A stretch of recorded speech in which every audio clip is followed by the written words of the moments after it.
With us now, Mark Green joins our coverage. Congressman, good morning to you. I'm certain you've been watching the updates here. Your initial reaction to what appears to be not just the final days in Afghanistan and a 20-year war, but the final hours now. Well, it's just gut-wrenching. And I'm getting calls from people at the gate too. You know, what I'm hearing, it's two different explosions that happened near simultaneously.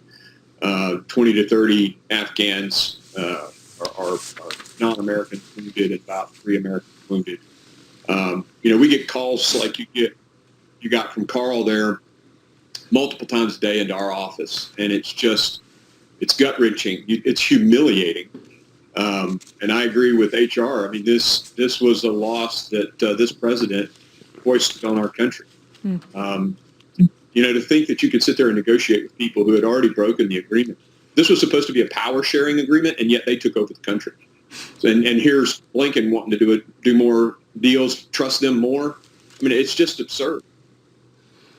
You know, the CIA director, Bill Burns, met with the Taliban, you know, that was just earlier this week.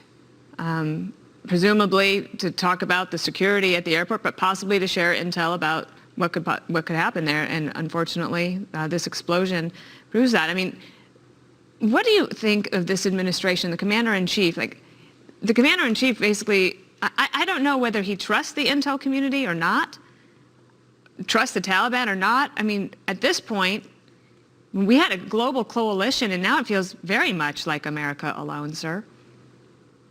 Well, we know the Italians flew an aircraft out this morning, and it was fired upon from the ground. So we still have friends there. They're just not coordinating with us because we're abandoning them too. You know, you asked specifically about the president. I think one of two conditions, or one of two things are happening.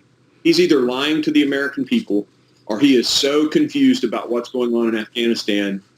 And both of those scenarios are really, really bad.